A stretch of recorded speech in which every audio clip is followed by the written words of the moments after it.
누가복음 2장 1절에서 14절까지 있는 말씀인데요.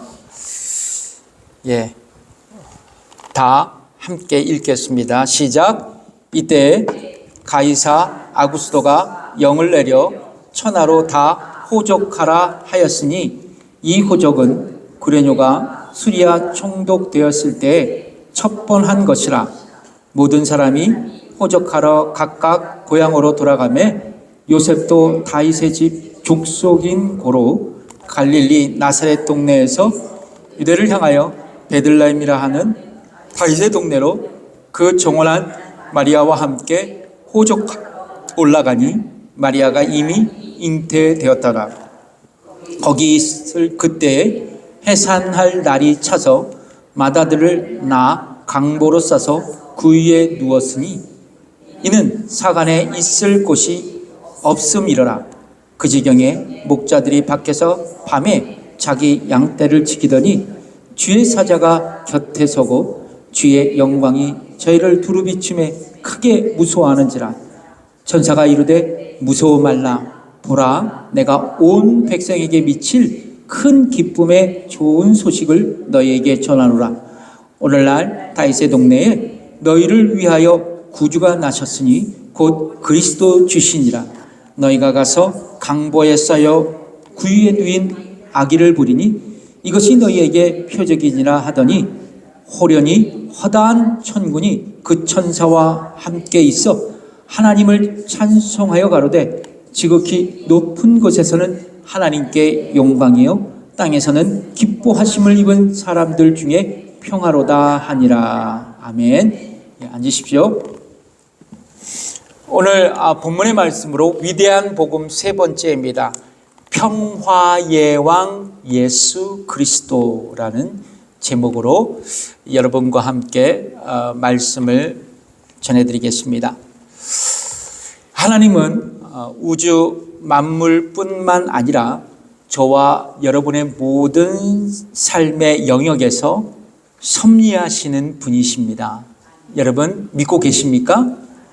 그러니까 하나님은 창조주로서 우주 만물과 우리의 삶 전체를 보존하시고 통치하시는 분이시라는 것입니다. 흥미로운 것은 이 세상의 모든 역사도 하나님께서 섭리하고 다스리고 계신다는 것입니다. 이 세상의 역사도 말입니다. 욥은 이 세상의 역사를 하나님께서 섭리하고 계신다는 것을 이렇게 믿음으로 고백하고 있습니다.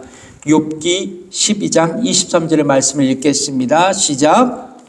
만국을 커지게도 하시고 다시 멸하기도 하시며 열국으로 광대하게도 하시고 다시 사로잡히게도 하시며 뿐만 아니라 하나님은 왕들의 통치 행위도, 그러니까 국가의 위정자들의 통치 행위에도 섭리하신다고 성경은 말씀하고 있습니다. 잠언서 21장 1절의 말씀을 읽겠습니다. 왕의 마음이 여호와의 손에 있음이 마치 도의 물과 같아서 그가 임의로 인도하시느니라. 그러니까 예를 들면요, 에스라서 1장에 보면 하나님께서 바사왕, 바상이 누구냐면 페르시아 왕이에요. 페르시아 왕의 그 고레스라는 왕이 있는데 고레스 왕의 마음을 감동하셔서 바벨론에서 70년간 노예 생활하고 있었던 이스라엘 백성들을 구원하셨다라는 기록이 있어요. 그러니까 여러분, 하나님은요 열방의 왕까지도 섭리하시고 사용하시는 분이세요. 그러니까 성경은 하나님께서 인간의 역사 속에서 섭리 가운데 다스리고 계신다는 것을 우리에게 가르쳐주고 있는 겁니다. 그러니까 이런 역사적 관점을 우리는 섭리사관이라고 부르고 있어요. 섭리사관. 그래서 성경을 읽을 때 그냥 아무런 생각으로 그냥 읽는 것이 아니라 섭리적 사관으로 이 성경을 읽을 수 있어야 돼요. 아멘이십니까? 또 다른 하나님의 섭리사관이 오늘 본문에서 시작됩니다. 이렇게 시작되고 있어요. 누가복음 2장 1절의 말씀인데요. 읽어보겠습니다. 시작. 이때 가이사 아구스도가 영을 내려 천하로 다 호족하라 하였으니, 예수님이 태어날 당시요 로마 제국이 이 세상의 패권을 잡고 있었습니다. 오늘 본문에 기록되어 있는 로마의 황제는 가이사 아구스도입니다. 그의 본명은 가이우스 옥타비아누스 투리누스입니다. 그는 그 유명한 악티움 해전에서 그의 정적이었던 안토니우스와 클레오파트라, 유명한 그 이집트의 여왕 클레오파트라의 그 연합군을 대파하고 권력을 차지한 후에 이 로마 제국 안에 있는 내란을 종식시키고 로마 제국의 평화의 시대를 연 사람이 바로 가이사 아구스도입니다. 자, 그래서 역사가들은 이 시대를 뭐라 그러냐면 팍스 로마나라고 해요. 팍스 로마나. 그는 로마의 원로원으로부터 아구스도라는 칭호를 받습니다. 아구스도. 그 의미가 뭐냐면 존귀한 자라는 칭호를 받아요. 이 칭호를 받고 주전 27년부터 주 14년까지 로마 제국을 통치합니다. 근데 사람들은 그가 너무나도 위대한 왕이었기 때문에 그를 신으로 숭배하기 시작했어요. 역사가들에 의하면 가이사 아구스도 황제가 제40년 기간 동안 총 3차례 인구조사를 했대요. 3차례 인구조사를 했대요. 오늘 본문 누가복음 2장 1절에 보면 영을 내려 천하로 다 호족하라라는 그 한 인구조사는요, 기원전 8년에 시행된 인구조사였습니다. 이 두 번째 인구조사였었어요. 가이사 아구스도는 로마 제국의 그 식민지에서 더 많은 세금, 그러니까 인두세라 그러거든요. 사람 머릿수대로 받는 세금이에요. 그 세금을 더 많이 거둬들이기 위해서 식민지 사람들에게 자기 고향으로 가서 호족을 등록하라고 칙령을 내렸습니다. 그래서 오늘 본문에 보면 요셉은 나사렛에서 자신의 고향인 베들레헴으로 그의 약혼녀 마리아와 함께 호족을 등록하러 가게 된 것입니다. 그런데 마리아는 베들레헴에서 해산날이 가까워서 아기를 낳게 됩니다. 그 아기가 누구냐? 예수 그리스도예요. 자, 그런데 성경은요, 구약 성경은 미가 선지자를 통해 이렇게 약속하고 계십니다. 어떤 말씀이냐? 미가서 5장 2절의 말씀인데요. 읽겠습니다. 시작. 베들레헴 에브라다야, 너는 유다 족속 중에 작을지라도 이스라엘을 다스릴 자가 내게로 나올 것이라. 그의 근본은 상고의 태초에니라. 그렇습니다. 하나님은요, 지금 로마 황제 가이사 아구스도의 명령을 통해서 예수님의 탄생의 약속을 지금 이루고 계신다는 것입니다. 어떻게요? 그분의 선지적인 역사로.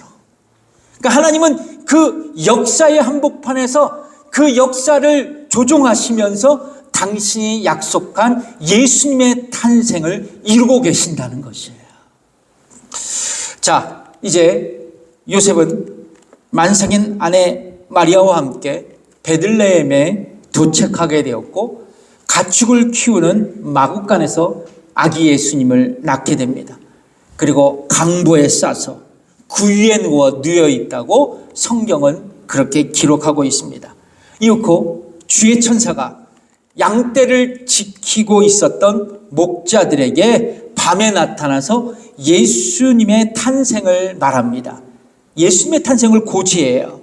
그 뒤에 천군 천사들이 하나님을 찬양하면서 이렇게 노래합니다. 누가복음 2장 14절의 말씀인데요. 읽겠습니다. 지극히 높은 곳에서는 하나님께 영광이요, 땅에서는 기뻐하심을 입은 사람들 중에 평화로다 하니라. 이 천사들의 찬양을 한번 보세요. 이 천사들의 찬양에서 가장 중요한 주제 가운데 하나가 뭐냐면 평화입니다. 평화. 이 천사들은 예수님의 탄생을 기뻐하면서 예수님께서 이 땅에 오셔서 참된 평화를 주실 분이라는 것을 그렇게 선포하고 있는 겁니다. 근데 천사들만 그렇게 선포한 게 아니에요. 구약 성경에서도 이렇게 예언하고 있습니다. 이사야서 9장 6절의 말씀인데 읽어보겠습니다. 시작.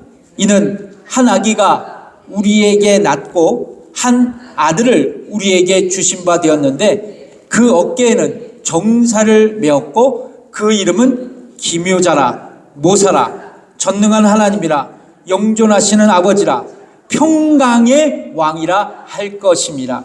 여러분, 이 구절을 한번 보세요. 장차 오실 메시아이신 예수 그리스도에게 붙여진 그 네 가지의 이름이 기록되어 있습니다. 놀라우신 좋은 자라는 뜻을 가지고 있는 기묘자 모사, 자, 그리고 전능하신 하나님, 영존하신 아버지, 그리고 뭐라고 나와요? 평강의 왕. 오늘 본문에서 천사들이 노래한 것과 같이 구약 성경에서 예수님을 평강의 왕이라고 그렇게 말씀하고 있습니다. 그렇습니다. 여러분, 예수님은 이 세상에 참된 평화를 주시기에 이 땅에 오신 평화의 왕이십니다. 성경 그렇게 말씀하고 있어요. 자, 그렇다면 평화의 왕이신 예수님께서 주실 평화, 그 평화는 과연 무엇일까요? 첫 번째입니다. 하나님과의 평화입니다. 따라해 볼까요? 하나님과의 평화입니다. 오늘 본문에 보시면 들에서 양떼를 지키는 목자들에게 주의 천사가 나타나서 이렇게 말하거든요. 누가복음 2장 10절의 말씀입니다. 읽어보겠습니다. 천사가 이르되 무서워 말라. 보라, 내가 온 백성에게 미칠 큰 기쁨의 좋은 소식을 너희에게 전하노라. 그러니까 천사는 목자들에게 좋은 소식을 너희에게 전하겠다라고 그렇게 말하고 있거든요. 여기서 좋은 소식을 너희에게 전한다라는 말씀은 한글 성경에서 구절로 되어 있잖아요. 그렇죠? 단어가 아니에요. 구절로 되어 있는데 헬라어 성경에서는 유앙겔리조마이라는 그 한 단어로 쓰여져 있어요. 자, 그런데 이 유앙겔리조마이라는 단어의 명사가 뭐냐면 유앙겔리온입니다. 유앙겔리온이라는 뜻이 뭐냐면 복음이라는 뜻이에요. 복음이라는 뜻입니다. 그렇습니다. 주의 천사는요, 목자들에게 복음의 소식을 지금 전하고 있는 거예요. 좋은 소식, 복음의 소식을 지금 목자들에게 천사들이 전하고 있는 겁니다. 이어서 천사는 목자들에게 그 기쁨의 소식, 복음의 소식이 무엇인지를 설명해요. 누가복음 2장 11절의 말씀입니다. 읽어보겠습니다. 시작. 오늘날 다윗의 동네에 너희를 위하여 구주가 나셨으니 곧 그리스도 주시니라. 여러분, 지금 천사는요, 마곡간 구유 안에 누워있는 아기 예수님이 그리스도 주시라고 그렇게 가르치고 선언하고 있습니다. 즉 예수님은 메시아로서 자기 백성을 구원하실 분이라고 지금 천사는 목자들에게 말하고 있는 거예요. 그렇습니다. 여러분, 복음이란 뭘까요? 기쁜 소식은 뭐예요? 허물과 죄로 죽을 수밖에 없었던 저와 여러분들을 위해 예수 그리스도께서 십자가를 통해 구원하시겠다는 그 기쁨의 소식이 바로 복음인 거예요. 여러분, 우리는 스스로 구원할 수 없는 죄인이었지만 예수님께서 이 땅에 오셔서 십자가에서 우리의 죄를 대신에 담당하시고 부활하심으로써 우리에게 구원의 길을 열어주셨던 거예요. 그게 기쁨의 소식, 복음입니다. 여러분, 성경에 보면 우리의 대표자인 아담과 하와가 선악과를 따먹지 말라 하시는 하나님의 말씀에 불순종하게 되었습니다. 그 결과 하나님께 불순종한 아담과 하와는 죄의 형벌을 받아요. 그래서 어떻게 됐냐? 에덴 동산에서 추방되고 하나님과의 친밀한 관계가 깨어지게 되었습니다. 결과적으로 아담 안에서 있는 모든 인간, 저와 여러분은 그 죄 아래에 놓이게 되었고 심판을 받아 영원한 지옥의 형벌을 받을 수밖에 없는 죄인이 되었습니다. 그래서 우리는 하나님과 왼수지간이 된 거예요. 왼수지간이. 참 서글펐죠. 하나님과 원수지간이 되었어요. 그런데요, 여기에 복음이 있어요. 우리가 마땅히 받아야 할 하나님의 형벌, 진노를 거두어 가시기 위해서 예수님께서 우리의 화목제물로 죽으셨다는 것입니다. 그게 요한 1서 4장 10절의 말씀에 기록되어 있거든요. 우리 천천히 읽어보겠습니다. 시작. 사랑은 여기 있으니 우리가 하나님을 사랑한 것이 아니요 오직 하나님이 우리를 사랑하사 우리 죄를 위하여 화목제로 그 아들을 보내셨음이니라. 근데 예수 그리스도의 십자가의 죽으심을 통해 하나님과 원수되었던 우리가 화목이 되었고 그리고 구원받게 되었어요. 그게 로마서 5장 10절 그 유명한 말씀이지 않습니까? 읽어볼게요. 시작. 곧 우리가 원수되었을 때 그 아들의 죽으심으로 말미암아 하나님으로 더불어 화목되었은즉 화목된 자로서는 더욱 그의 살으심을 인하여 구원을 얻을 것이니라. 그러니까 평화의 왕이신 예수님께서 주시는 평화, 샬롬은 우리가 생각하는 일반적인 평화가 아니에요. 여러분, 단순히 전쟁이 없고 그리고 민족과 국가와 가정이 평안하고 개인의 마음이 평안한 상태만 의미하는 게 평화가 아니라는 겁니다. 성경적으로 평화, 샬롬의 가장 중요한 의미는 뭐냐면 구원이에요.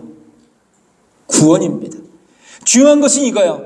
하나님과 원수되었던 우리가 하나님과 평화하기 위해서, 화목하기 위해서 먼저 아담과 하와로부터 물려받은 죄의 책임이 해결되어져야 돼요. 바로 예수께서 십자가에 죽으심으로 이 죄의 문제를 해결해 주심으로써 우리는 하나님과 평화를 이루게 되었고 화목하게 된 것이에요. 그리고 구원받게 되었어요. 이것이 바로 예수님께서 주시는 참된 평화입니다. 여러분 안에 참된 평화를 소유하고 계십니까? 하나님과 화목하세요? 여러분, 그것은 다 나의 능력이 아닙니다. 예수 그리스도의 십자가의 죽으심 때문에 그래요. 사진을 보시면 여러분, 돈 리차드슨 선교사님이라는 분이 있습니다. 이분은 금세기 가장 유명한 선교사님 중에 한 분이에요. 이분이 쓴 책이 화해의 아이, Peace Child라는 책이 있습니다. 여러분 읽으신 분들은 있을 거예요. 이 책은 다양한 나라의 언어로 번역되었고요. 28분 정도 그 러닝 타임을 갖고 있는 영화로도 제작되었습니다. 인도네시아에는요 아주 어마어마한 섬들이 있어요. 너무 많아요. 인도네시아 가면 그 중에 가장 또 큰 섬이라고 할 수 있는 이리안자야라는 섬이 있습니다. 근데 이 이리안자야에는 식인종이라고 알려지는 사위 부족이 살고 있었어요. 사위 부족, 장모 사위 할 때 사위 부족. 예.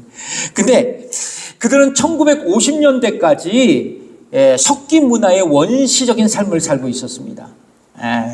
그리고 식인을 했어요. 사람을 먹고 잡아먹었습니다. 이들이 워낙 싸움을 즐겨 했고요. 그 공격성이 강한 부족이라서 복음을 전하는데 매우 어려움을 겪었다고 합니다. 특별히 이 사이 부족의 문화의 가장 특징적인 하나가 뭐냐면 배반의 문화였어요. 배반의 문화. 여러분, 그들은 상대편을 잡아먹기 위해서 먼저 친하게 잘 환대해주고 환심을 산 후에 어느 순간 딱 때가 되면 상대를 유인해서 딱 상대를 죽이고 잡아먹었어요. 네. 그리고 그 잡아먹고 난 해골을 집에다 걸어놓고 목에다도 걸고 다니고 심지어는 베개처럼 베고 다녔습니다. 그래서 이들은요 배반이 그들의 삶의 미덕이었어요. 때문에 여러분 오히려 예수님보다 예수님을 배반한 가룟 유다를 더 영웅으로 떠받는 그런 웃지 못할 일들이 선교 현장에서 벌어졌어요. 난감하죠. 선교사님이요 이런 사이 부족 사람들에게 어떻게 그런 복음을 전할까 기도하면서 날마다 하나님께 지혜를 달라고 기도하기 시작했습니다. 근데 그런 어느 날 사이 부족이 부족 간의 전쟁에 휘말리게 됐어요. 이를 선교사님이 지켜보면서 아주 귀중한 영감을 얻었다고 합니다. 사이 부족과 뚜안 부족이 있었어요. 근데 전쟁의 위기가 있었습니다. 근데 뚜안 부족의 전투력이 막강했어요. 사이 부족이 전쟁을 해도 패배할 수밖에 없었습니다. 그래서 사이 부족 추장은 자기의 아들, 6개월밖에 되진 않은 아들을 뚜안 부족 추장에게 제물로 바칩니다. 그러니까 말하자면 볼모라 그러죠. 볼모로 줘버려요. 이렇게 아이를 바치면 300평 추장은요, 그 아이를 받아서 정성껏 키웁니다. 근데 만약 아이를 맡긴 부족이 전쟁을 일으키면 어떻게 돼요? 그 아이를 제일 먼저 죽이게 돼요. 결국 이 아이가 살아있을 동안에는 두 부족 간에 평화가 유지되어 있어요. 그래서 이 아이를 화해의 아이라고 부르게 되었습니다. 이 돈 리차드슨 선교사님은요, 그 모습을 보고 사이 부족에게 이렇게 복음을 전하기 시작했어요. 여러분, 이제 여러분들의 아들들을 가슴 아프게 화해의 아이로 다른 부족에게 내어줄 필요가 없습니다. 하나님께서는 이미 자기의 아들을 이 세상의 화해의 아들로 주셨기 때문입니다. 하나님께서 주신 아이는 연약하고 병들거나 죽지 않습니다. 그러므로 여러분의 평안은 깨질 수 없습니다. 내가 전하는 예수, 그 예수 그리스도가 바로 그 평화의 아이입니다. 그 피스 차일드입니다. 그렇게 복음을 전하셨다 그래요. 그렇습니다. 여러분, 예수님은 평화의 왕이십니다. 왜냐하면 예수께서 십자가에 화해의 제물로 들으심으로써 하나님과 원수되었던 저와 여러분을 화목하게 하시고 구원받게 해 주셨기 때문입니다. 그런데 우리에게 주신 하나님의 평화는 깨질 수 없습니다. 우리가 받은 구원은 결코 소멸되지 않습니다. 취소될 수 없어요. 그 영혼은 영원한 것입니다. 할렐루야. 그렇다면 여러분, 하나님과 화목된 우리는 어떤 삶을 살아야 할까요? 이게 굉장히 중요하지 않아요? 하나님과 화목된 우리는 어떤 삶을 살아야 하나? 고린도후서 5장 18절을 그냥 제가 읽어드리겠습니다. 모든 것이 하나님께로 났나니 저가 그리스도로 말미암아 우리를 자기와 화목하게 하시고 또 우리에게 화목하게 하는 직책을 주셨으니. 이야기가 뭡니까? 하나님께서 예수 그리스도를 통해 우리를 당신과 화목하게 하셨어요. 근데 이제 하나님과 화목된 우리에게도 화목의 직책을 주셨다는 겁니다. 그렇기 때문에 저와 여러분들은 아직 하나님과 화목하지 못한 사람들에게 화목의 메신저로서 예수 그리스도의 평화의 복음을 전할 수 있어야 된다는 거예요. 아멘이십니까? 우리의 사명입니다. 그들도 하나님과 화목되어 구원을 받게 하기 위해서 말입니다. 평화의 왕이신 예수님께서 주실 평화 과연 무엇일까요? 첫 번째, 하나님과의 평화입니다. 두 번째, 이웃과의 평화입니다. 예수님은 우리의 평화의 왕이십니다. 그분은 수직적으로 하나님과 우리를 화목하게 하셨을 뿐만 아니라 그분은 수평적으로 저와 여러분을 화목해 하셨어요. 여러분, 초기 기독교 교회 중에 유명한 교회가 있습니다. 초대교회 중에 에베소 교회입니다. 에베소 교회는요, 그 당시 교회들과 마찬가지로 유대인과 이방인들로 구성된 다민족 교회였어요. 미국에서도 다민족 교회가 있습니다. 그 당시 근데 문화를 보면 유대인은 이방인들을 사람 취급도 하지 않았습니다. 교제도 하지 않았습니다. 밥도 함께 먹지도 않았어요. 이방인에 대해 적대감을 갖고 있었습니다. 그래서 기독교 성지 순례를 가면 예루살렘에서요, 올드 예루살렘에서 보수 유대인들이요, 검은 그리고 모자를 쓰고 지나가는 순례객에게 침을 막 뱉습니다. 얼마나 모욕적인지 몰라요. 아이들도 막 욕을 하고요. 근데 반대로요, 이방인들도 유대인들에게 적대적이었습니다. 이방인들은 유대인들의 종교적인 우월주의에 붕괴했어요. 그래서 로마의 위대한 시성 문필 키케로가요, 유대교를 반로마적인 야만적 미신이라고 간주할 정도였습니다. 그래서 AD 66년경 그 유명한 알렉산드리아라는 도시에서 이방인들이 유대인들의 거주지를 공격해서 수많은 유대인들을 살해하는 일까지 벌어졌다고 역사는 기록하고 있습니다. 그러니까 여러분, 유대인들과 이방인들은 결코 하나가 될 수 없고 물과 기름 같은 존재들이었습니다. 자, 그런데요, 이런 다민족으로 구성된 유대인과 이방인들로 구성된 에베소 교회에게 기쁨의 소식, 복음의 소식, 평화의 복음이 들려왔습니다. 에베소서 2장 13절의 말씀이죠. 읽어보겠습니다. 시작. 이제는 전에 멀리 있던 너희가 그리스도 예수 안에서 그리스도의 피로 가까워졌느니라. 이 구절을 헬라어 성경으로 보면 어떤 게 빠졌냐면 접속사 그러나가 빠졌어요. 그러니까 그러나 이제는 전에 멀리 있던 너희가 그리스도 예수 안에서 그리스도의 피로 가까워졌느니라. 이게 원문의 말씀입니다. 여러분, 에베소 교회의 이방인 성도들은 과거에 하나님을 떠나 있었던 사람들이었어요.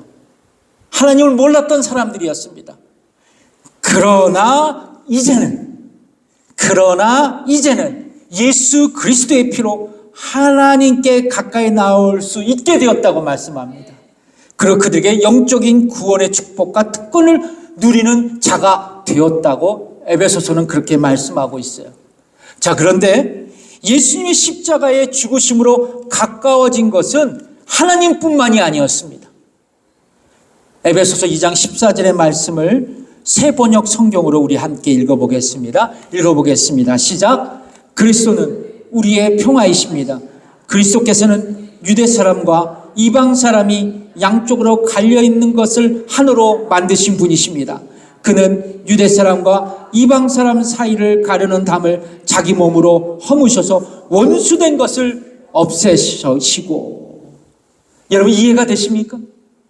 여러분, 에베소서는 복음을 듣고 하나님과 화목되고 하나님과 평화를 누리며 구원을 받게 됐어요. 그런데 그것뿐만 아니라 유대인과 이방인이 하나가 되었다라는 거예요. 그렇습니다. 에베소 교회는 유대인과 이방인이 함께 모여 예배하던 다민족 교회였다고 말씀드렸어요. 당시 유대인과 이방인 사이에는 깊은 인종적 장벽이 있었지만 예수 그리스도의 십자가는 그 인종적 장벽을 허물고 두 부류의 사람들을 한 몸이 된 교회로 만드셨다는 거예요. 그렇습니다. 예수 그리스도가 우리의 평화이십니다. 그분은 수직적으로 하나님과 우리를 화목해 하셨을 뿐만 아니라 그분은 수평적으로 저와 여러분을 화목해 하셨습니다. 그리고 그분은 교회를 평화의 공동체로 만드셨습니다. 그래서 여러분, 교회의 기초는 예수 그리스도입니다. 그래서 교회는 예수님의 평화가 있어야 합니다. 그래서 교회는 예수님의 흔적과 예수님의 냄새가 나야 돼요. 세상의 습관과 인간적인 냄새가 풍기지 말아야 합니다. 왜냐하면 교회는 평화의 공동체이고 교회의 창시자가 평화의 왕이신 예수 그리스도이시기 때문입니다. 여기에 교회의 영광과 비밀이 담겨져 있어요. 그렇다면 여러분, 우리는 평화의 사람으로 평화의 공동체에 소속한 신자로서 어떤 삶을 살아야 할까요? 이게 또한 중요하지 않습니까? 여러분, 교회의 성도들 간의 관계 속에서, 이웃과의 관계 속에서 뭐를 이루어야 된다? 예, 맞습니다. 평화를 이루어야 된다. 샬롬을 이루며 살아가야 한다. 서로 긍휼히 여기고 서로의 짐을 나누고 나보다 남을 낮게 여기고 서로 사랑함으로 참다운 평화 샬롬을 우리의 삶 가운데 구현할 수 있어야 된다는 거예요. 그러니까 성경은 우리에게 이렇게 말씀합니다. 에베소서 4장 31절에서 32절의 말씀을 함께 읽어보겠습니다. 시작. 너희는 모든 악독과 노함과 분냉과 떠드는 것과 회방하는 것을 모든 악의와 함께 버리고 서로 인자하게 하며 불쌍히 여기며 서로 용서하기를 하나님이 그리스도 안에서 너희를 용서하신 것 같이 하라. 그렇습니다. 예수님은 당신의 보혈로 교회를 교회되게 만드셨습니다. 교회를 평화의 공동체로 만들어 주셨습니다. 그렇다면 여러분, 예수 그리스도의 피로 우리가 구원을 받았다면 우리의 혈관에 예수 그리스도의 피가 지금도 여전히 흐르고 있다면, 사랑하는 성도 여러분, 우리 안에 예수 그리스도의 평화가 우리를 사로잡아야 합니다. 하나님의 평화를 실천해야 합니다. 하나님의 평화를 만들어내야 합니다. 그러므로 여러분, 평화의 공동체에서 우리 모두가 하나님의 피스메이커가 될 수 있어야 합니다. 결코 트러블 메이커로 교회에서 살아가지 말아야 합니다. 여러분, 교회는 평화의 공동체입니다. 평화의 공동체에서는 미움 대신 사랑이 있어야 합니다. 다툼 대신 용서가 있어야 합니다. 분열 대신 일치가 있어야 합니다. 그릇됨 대신 참됨이 있어야 합니다. 의심 대신 믿음이 있어야 합니다. 절망 대신 희망이 있어야 합니다. 어둠 대신 빛이 있어야 합니다. 슬픔 대신 기쁨이 있어야 합니다. 위로받기보다는 위로하고, 이해하기보다는 이해하고, 사랑받기보다는 사랑하는 곳, 그곳이 교회가 되어야 합니다. 이것이 바로 참된 교회의 모습이자 평화의 공동체의 모습인 것입니다. 이 모습, 우리 교회가 추구해야 할 교회의 사명입니다. 기도하겠습니다.